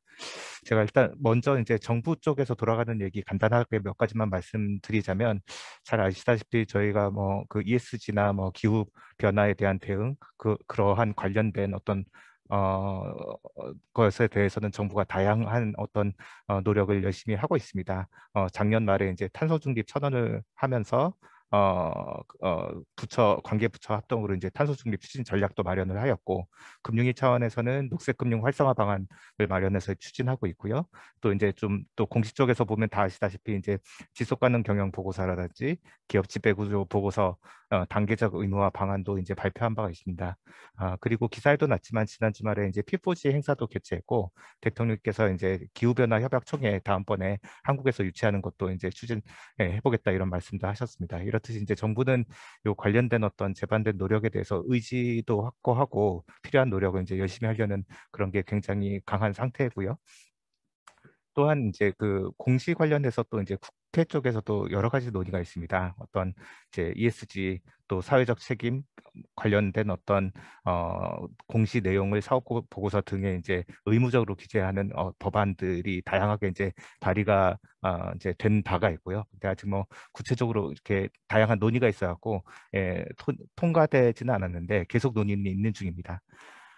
다 아시겠지만 지금 이제 ESG는 굉장히 이제 시장에서 이제 많이 이제 활성화되고 이제 하루도 빠짐없이 이제 기사에서 날 정도로 굉장히 이제 큰 화두가 되고 있고, 이런 것들이 이제 저희 쪽에서 봤을 때는 당연히 굉장히 이제 좀 필요하고 이제 바람직한 상황이라고 보고 있고, 특히 이제 저희가 이제 중요하게 봐야 되는 부분들은 뭐냐면 이제 ESG를 통해서 기업이 이제 기업 가치를 놓치고 이제 장기적인 어떤 지속 가능 경영을 이제 높인다 이런 원론적인 얘기 이외에 잘 아시겠지만 다양한 어떤 국제기구나 이제 각국에서는 여러 가지 이제 논의를 계속하면서 ESG를 이제 제대로 이제 성실히 그 팔로우하지 못하면은 그런 기업들이 상당히 이제 불이익을 받을 수 있고 또 이제 그 국제사회에서 이제 좀 경쟁력이 떨어질 수 있는 그런 상황이 벌어질 가능성이 있기 때문에 그런 부분에 있어서는 정말 이제 뭐 기업이 됐건 정부가 됐건 관련된 기관이 됐건 또 학계에서건 이제 많은 노력이 계속 있어야 된다는 생각을 하고 있습니다. 제가 요 발표 자료에서 이제 뭐 최근에 그 또 아시는 분은 아시겠지만 EU에서 뭐 비재부 정보 공시 관련된 어떤 지침이 새로 이제 또 그 발표된 게 있습니다. 최근 한 4월 21일 날 발표가 되었는데요. 이제 2014년도에 NFRD가 이제 그 비재무 정보 공시 관련된 이제 지침 발표하고 채택된 이후에 거의 한 7년 만에 이제 발표가 됐는데 뭐 대략적인 내용을 간단히 이제 그 적어봤는데 여기 뭐 보시면 아시겠지만 이제 정보 공시 대상과 내용을 이제 확대를 하고 기존에는 어떤 대기업 위주로 했는데 이제 좀 뭐 중소기업이나 뭐 또 EU 영내 어떤 외국법인 등으로 이제 그 대상도 이제 넓히고 있는 내용도 있고요. 그다음에 이제 정보의 신뢰성, 비교성, 접근성 강화를 위해서 여러 가지 이제 공신력을 높일 수 있는 그런 장치들을 이제 조금 뭐 추진해 보자 이런 내용이 있고 또 뭐 디지털 태그를 활용해서 어떤 뭐 디지털 분류 체계를 확립해서 또 정보의 정확도를 높이자 이런 얘기도 있고요. 또한 이제 뭐 중소기업의 조직 자원 등 특성을 이제 고려해서 기업 규모 대비 이제 부담 요인을 차별화해서 이제 좀 적용하는 그런 내용도 담고 있습니다.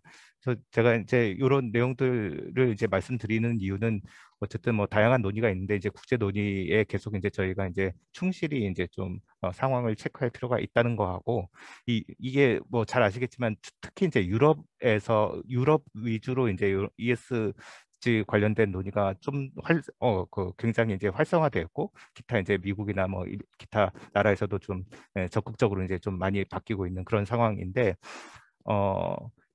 그 아까 많이 그 발표자 분께서도 말씀하셨지만 이게 이제 뭐 저희가 의지와 의욕을 갖고 열심히 하는 것도 좋은데 결국에 이런 것들은 굉장히 좀 시간이 걸리는 문제인 것 같고 그 다양한 이해관계자들이 적극적으로 참여하면서 논의를 많이 이루어가면서 여러 가지들이 이제 계속 시장에서 조금 이제 공고화되는 그런 좀 지난한 과정이 필요하다고 저희는 생각을 하고 있습니다. 그래서 저희가 이제 그런 그 정부로서도 이제 너무 이제 혼란스러운 부분에 대해서는 저희가 어떤 뭐 방향성이라든지 또 필요하다면 가이드라인을 좀 더 보완을 한다든지 여러 가지 노력을 하여야 되겠지만 기본적으로는 또 기업이라든지 또 관련된 평가 기관이라든지 여러 가지 노력들이 같이 이루어져야 되겠다는 생각을 하고 있고요. 그와 함께 더불어 어찌됐건 아까 이제 말씀드린 대로 그 뭐 다양한 이제 국제기구에서 여러 가지 논의가 있으니까 이 부분에 대해서는 굉장히 이제 면밀히 모니터링하면서 이제 따라가야 되겠다. 그리고 필요하다면 그 부분에 있어서도 이제 우리의 어떤 관련된 기관들이 그 노력에 실제 참여해서 우리의 좀 목소리를 낼 수 있는 방법도 있었으면 좋겠다. 이런 생각을 하고 있습니다. 그래서 또 뭐 오늘 뭐 지표를 뭐 좀 더 이제 기준이나 지표 이런 것들을 좀 더 표준화하자 또 검증 인증해야 되는 거 아니에요 이런 다양한 말씀이 있으셨는데요 저희도 이제 그런 다양한 그 이슈에 대해서 다 잘 인지를 하고 있고 그 말씀드렸듯이 이게 이제 한꺼번에 이제 다 순식간에 될 일은 아니라고 생각하지만 저희가 이제 ESG에 어떤 그 참여하는 다양한 이제 이해관계자들의 어떤 수준들이 계속 높아진다면 그거에 따라서 정부도 이제 필요한 노력을 해 나갈 거라고 생각을 하고요.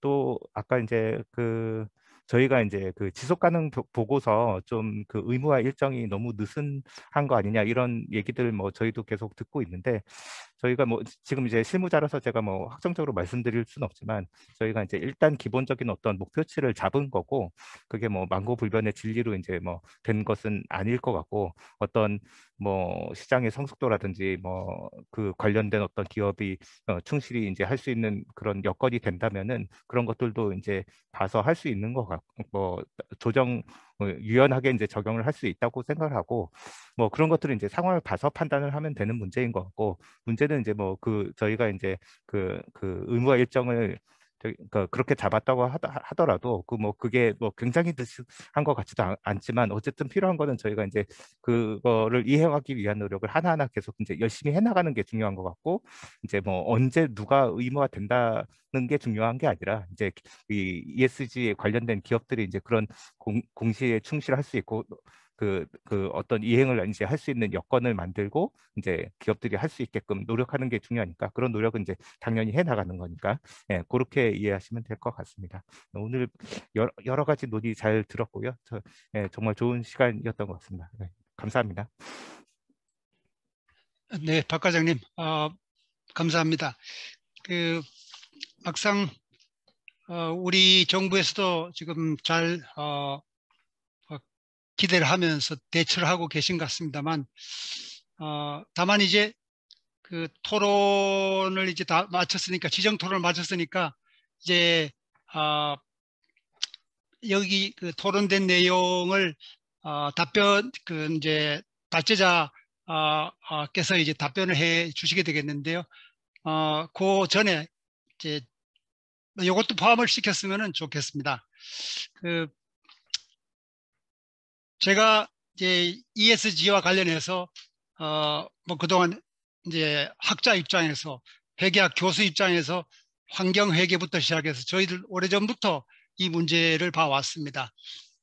다만 이 한국거래소 오늘 책임자가 여기 현장에 안 나왔는데, 아마 이건 정부 당국의 전체에 포함이 돼서 우리 공정시장 과장님께서 나오셨으니까 그걸 다 포괄하고 계속 규정 관찰하고 가이던스도 계속 지도를 해 주시리라고 이제 믿기 때문에 거기에 포괄된 걸로 봅니다. 다만 분명하게 해야 될 사실은 우리 개념적으로 좀 명확하게 구분을 갖는 것이 필요할 것 같습니다. 제가 이번 차제에 KRS에 한국 거래소의 ESG 정보 공시 가이던스를 입수해서 다 봤습니다.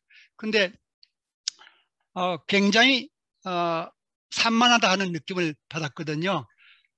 우선 개념적으로 ESG가 비재무 정보의 포괄적인 위험 측정의 상황으로 본다면은 그 현장에서 어떻게 측정이 돼야 되느냐, 측정 지표가 우선 제일 중요하죠. 측정 지표를 좀 더 구체적으로 제시를 해야 되겠다 하는 것이 우리 이용자들한테 필요할 것이고, 작성자한테도 역시 혼란을 줄이는 차원에서 저는 그게 중요하다고 봅니다.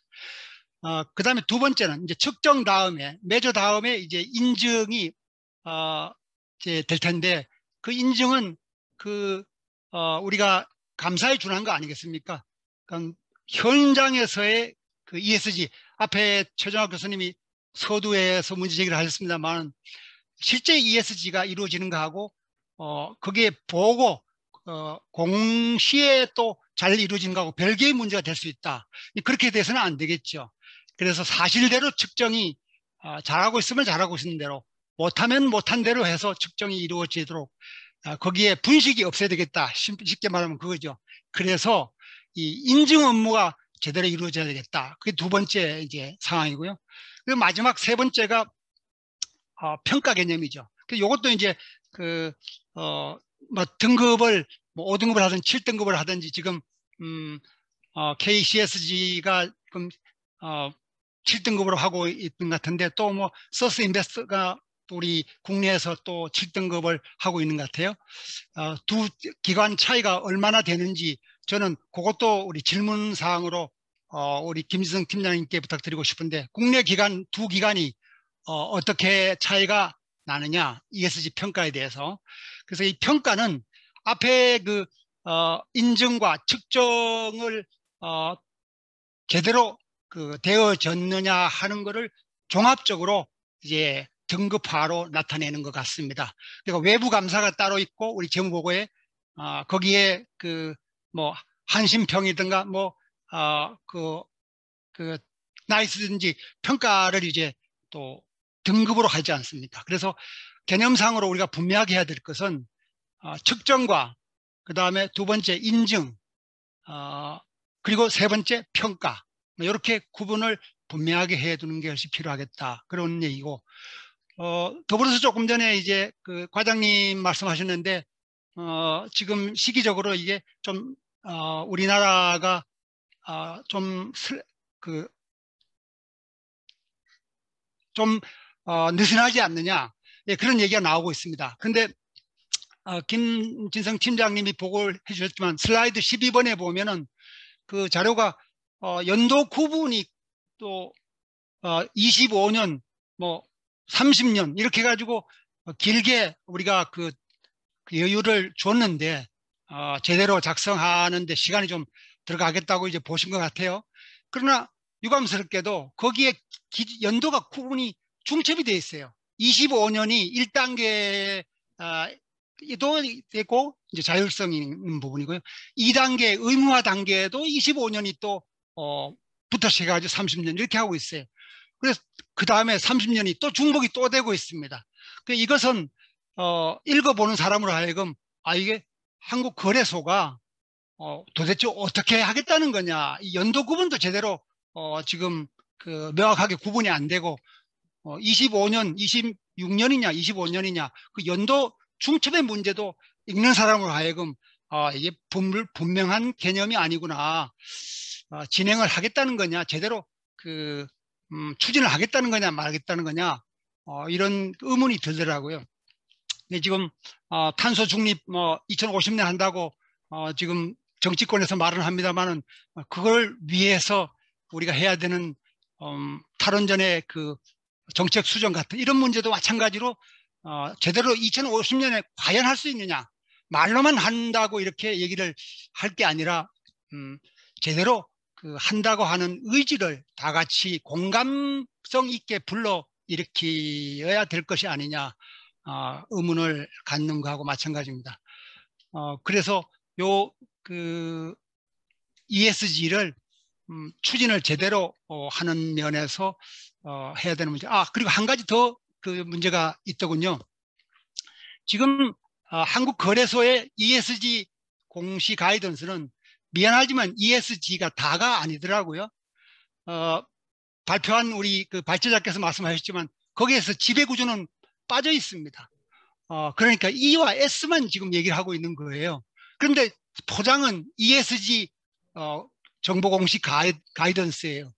이건 개념이 우선 일관성이 없는 것 같아요. 그래서 우리 공정시장 과장님께서는 다시 한번 그 보고를 받으셔가지고 자료를 한번 챙겨주시면 좋을 것 같습니다.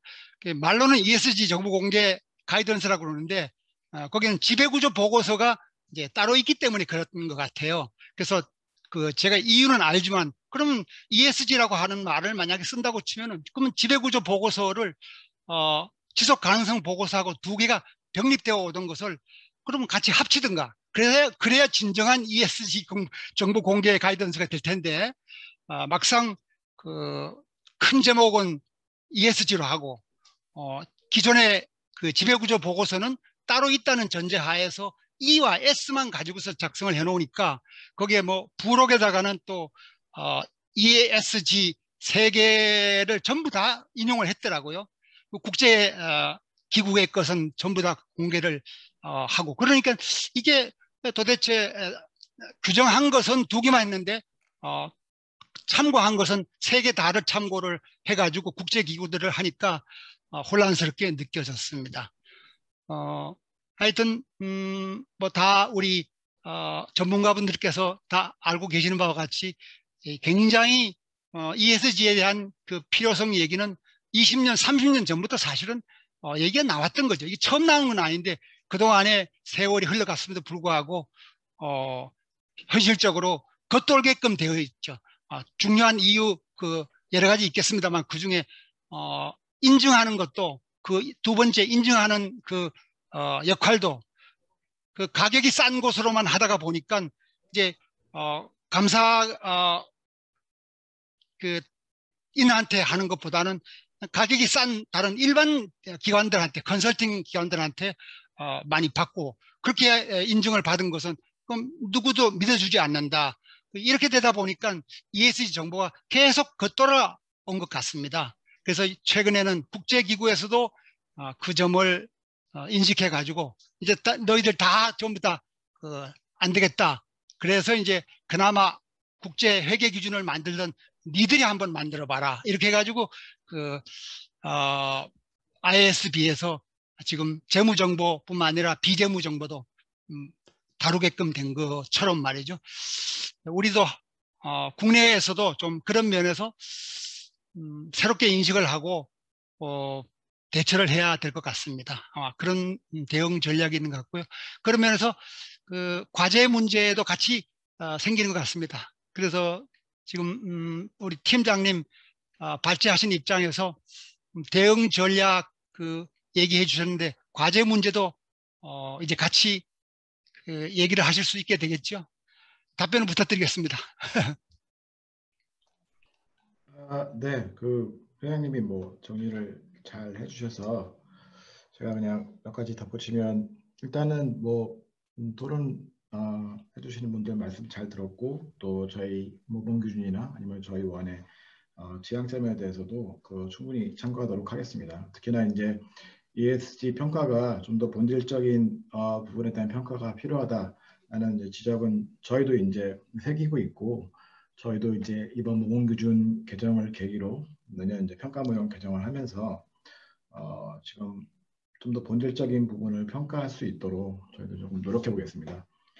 그리고 뭐 여러 가지 말씀을 주셨는데 뭐 검인인증 관련해서는 지금 뭐 제가 어떤 뭐 기관이 검증 인증을 해야 된다고 말씀드리기는 좀 어려울 것 같고 더구나 ESG가 워낙 다양한 이슈를 커버하고 있기 때문에 예를 들어서 환경에서는 이미 또 좀 유효한 기관들이 이미 탄소 정보나 이런 부분에서 이미 검증을 하고 있고 또 다른 부분에서는 또 다른 검증이 있는데 그 검증이나 인증의 정도가 수준 차이가 좀 많이 나는 게 좀 문제라는 생각이 듭니다. 그런 면에서 그런 수준 차이를 좀 줄이고 좀 일관성을 높일 수 있는 방안이 뭐가 있다면 그러면 이제 누가 검증 인증을 할 것인가에 대해서도 조금 더 앞으로 열린 토론이 저는 가능하다고 생각이 들고요.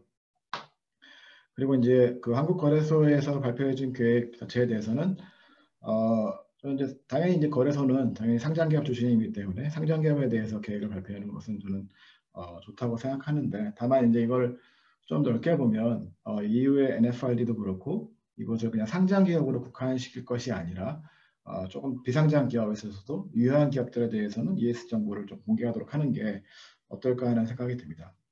그리고 저희하고 이제 뭐 다른 평가기관하고 이제 말씀해 주셨는데 저희가 뭐가 어떻다 이렇게 비교하는 거는 사실 쉬운 일은 아닙니다. 근데 분명한 것은 각자 지향하는 바가 다르기 때문에 또 조직의 특성, 뭐 예를 들어서 저희는 비영리 사단법인이고 또 저희가 평가하는 목적이나 이런 것들이 다른 평가기관들하고 다르기 때문에 당연히 어떤 평가의 중요점도 다르고 또 그래서 결과가 쉽게 해서 등급이 같이 비슷하게 나올 수도 있고 다르게 나올 수 있는 부분도 있다고 생각이 듭니다. 근데 그런 부분들은 오히려 저는 투자자들이 이 등급 정보를 쓰는 투자자들이 그 평가기관이 지향하는 바가 뭔가를 정확히 파악하고 그것을 자신의 그 투자 정책의 철학에 맞게 갖다가 쓰는 것이 저는 오히려 맞다고 생각이 듭니다. 그리고 혹시 제가 만든 자료 때문에 오해가 생길까 봐 그러는데 이 정보공개 가이던스의 이 단계별 계획에 있어서 저는 이제 그렇게 이해했습니다. 이게 기간이 이제 25년 이렇게 중첩되는 것이 사실 이런 부분이 뭐 올해 말에서 이렇게 딱 끝낼 수 있는 부분이 저는 아니라는 생각이 들거든요. 그래서 자연스럽게 이건 연속 성장에 있기 때문에 이렇게 아마 기간을 저는 중첩시킨 것이 아닌가 하는 저는 이제 그런 생각이 들었고요. 그리고 저는 사실 정보공개 가이던스를 읽고 나서 느낀 점이 아까도 말씀드렸지만 어떤 정보를 공개해야 된다 그것보다는 이 정보공개가 왜 중요한 것인가를 저는 사실 강조했다는 생각이 들었습니다. 사실 대부분의 기업들이 지금 ESG라는 게 뭐 유행처럼 막 일어나고 있긴 하지만 실질적으로 ESG가 왜 중요한지 그리고 무엇을 왜 공개해야 되는지에 대해서 아직 모르는 기업들이 많이 있거든요. 근데 그런 면에서 그런 중요성을 좀 더 인지시키고 그런 것에 대한 인식이 좀 높아지는 것이 더 중요하다는 생각이 들었습니다. 그래서 아마 그런 목적으로 가이던스를 낸 게 아닌가 저는 이제 그렇게 받아들였습니다. 네, 이상 제 의견을 말씀을 마치도록 하겠습니다. 네, 감사합니다. 지금 그 발제자 입장에서 포괄적으로 답변을 해주셨는데요. 지금 시간이 저희들 그 프로그램 예정대로 하면은 시간이 5시 종료니까요. 지금 한 7, 8분 정도 남았는데요. 만약에 우리가 오프라인으로 지금 코로나 사태가 아니라면은 만났을 때는 객석 토론 시간으로 드려야 되죠. 근데 막상 이제 팬데믹 상태에 우리가 있으니까 지금 우리 웹 세미나로 진행을 하고 있는 그런 입장에서 다소 그 질문이 있어도 제대로 Q&A가 되지 못하는 그런 아쉬움이 한계점이 있습니다. 그럼에도 불구하고 그 채팅 창을 통해서 질문을 하시고 싶은 사항 한번 받아봤습니다. 그랬더니 그 나온 질문들이 몇 가지가 있는데 그 중에 다는 해드릴 수 없고 시간 제약도 있고 하니까요. 간단하게 그 소개 대리를 해드린다면은 이런 질문이 있었습니다. ESG 관련해서 그럼 내부 감사, 아마 이분은 감사이신 것 같아요. 그래서 내부 감사의 그 역할에 어떤 그 할 바가 뭐가 있을까? 내부 감사는 어떤 역할을 해야 되느냐? 그런 질문을 하신 분이 계셨고요. 그리고 ESG 모범 기준을 따르면은 그러면은 그 지금 우리 KCGS에서 모범 기준을 개정 작업을 하고 계신데 6월 초순에 공청회도 가지신다고 했는데 그걸 확정돼서 따르게 되면은 그러면 국제적인 ISO 26000은 준수한 걸로 그렇게 인정이 될 수 있는 거냐 이런 질문을 하신 분이 계십니다. 여기에 대해서 그 답변을 해 주실 분, 뭐 패널리스트도 괜찮고요. 토론 발제하신 우리 팀장님이 하셔도 괜찮은데요. 네, 제가 먼저 예. 모범 기준에서 말씀을 드리면 예. 저희 모범 기준은 아까 잠깐 말씀드렸지만 그 특히 사회 같은 경우는 ISO 26000을 이제 크게 참고를 했고요. 다만 ISO 26000도 이제 사회적 책임에 관한 이제 표준을 제시하는 것이지 그것에 대해서 이제 얼마나 잘 지키고 있느냐 이런 심사하는 부분이 들어가는 건 아니거든요. 다만 저희가 이제 ISO 26000뿐만 아니라 아까 소개해드린 어떤 그런 글로벌 위험 정보 공개 가이드라인을 충분히 참고했으니까 특히나 이제 우리 현실, 기업의 현실에 맞게 그것을 바꿔서 저희가 내놓았기 때문에 만약 저희 모범 기준을 이제 예를 들어서 참고를 하신다면 그것이 글로벌 가이드라인을 충실히 이제 반영하고 있다고 말씀드리고 싶습니다. 네.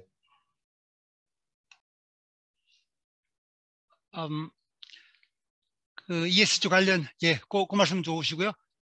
ESG 관련해서 내부 감사가 해야 될 역할은 무엇이냐는 것에 대한 답변은 따로는 안 하셨는데 역시 뭐 우리 회계 재무정보에 있어서의 그 역할하고 마찬가지로 그 내부 감사 입장에서는 또 그것을 내부 확인하는 그런 자체 평가 차원에서 확인하는 그런 입장에 계시겠죠. 그래서 회사가 우리 부장님 어떻습니까? 말씀을 좀 부탁드려도 될까요? 그 ESG 관련해서 회사가 작성한 정보를 내부 감사는 어떤 식으로 그 개입을 하고 도와줘야 되느냐, 그런 할 일이 뭐가 되겠냐, 그런 얘기입니다. 좀 이제 어려운 질문인 것 같기는 합니다. 왜냐하면 이제 지속 가능 경영 보고서 안에 들어가는 내용이 앞서도 발표하신 분들이 말씀하신 것처럼 굉장히 다양한 정보를 넣고 있거든요. 그래서 이제 궁극적으로는 이제 제가 말씀드린 대로 재무정보와 비재무정보가 통합되는 형태로 가는데 이제 정보 중에 측정할 수 있는 정보들, 그리고 그 중에서 그러니까 지속 가능 경영 보고서에 담는 정보 중에 그 비재무 정보이지만 비교 가능한 그런 정보들에 대해서는 이제 재무 정보랑 통합하는 통합 보고서 형태로 그 안에 넣어야 될 것 같고, 거기에 대해서 이제 내부 감사에 준하는 정도로, 그러니까 감사인이 재무 정보뿐 아니라 비재무 정보에 대한 부분도 같이 보고 거기에 대한 검증을 통해서 자료나 그 측정한 수치에 대한 정보들을 인증해 줄 수 있는 정도의 그 내부의 그런 프로세스를 갖출 수 있도록 하는 게 좀 중요한 것 같고요. 근데 지금 당장은 아마 굉장히 어려울 것 같고 좀 시간이 걸릴 거라고 생각은 됩니다. 다만 이제 기업들도 그런 부분에 있어서 좀 전향적으로 생각해야 되지 않을까. 그래야지만 조금 더 발전할 수 있는 부분이 분명히 있을 것 같고요. 그러기 위해서 사실 이제 관련 기관들, 그리고 또 이제 감사인 이제 분들, 그리고 또 기업들 다 같이 이제 거기에 관련된 이해관계가 되어 있는 여러분들이 같이 모여서 어느 방향으로, 그리고 우리가 어떤 일정에 어떤 내용을 가지고 진행할지에 대해서 좀 많이 논의하는 자리를 좀 가져야 되지 않을까 하는 생각을 하고 있습니다. 감사합니다. 그 문부장님이 아주 좋은 답변이시고, 내부 감사도 그 과정에서 보고받으실 거 제대로 보고받으시고 역할을 해야 된다, 그런 말씀이죠. 네. 혹시 다른 패널리스트 중에서 미진했다, 조금 한 말씀 더 하시겠다, 그런 부분이 있으신가요? 네, 따로 특별하게 없으신 것 같습니다. 예, 그러면은 하여튼 오늘 정말 좋은 주제로 다른 그 ESG 세미나 하고 비교할 때 우리 정말 200분이 넘도록 지금 시청하고 계신데 우리의 차별성 있는 오늘 웨비나였던 것 같습니다. 그래서 오늘 모임을 심층적으로 잘 진행하도록 도와주신 분들 감사드리고요. 준비를 잘해주신 발제자님 그리고 토론자님들 모두 감사드립니다. 이상으로 해서 일단 저희 감사인 연합회 제12회 감사인 포럼을 마칠까 합니다.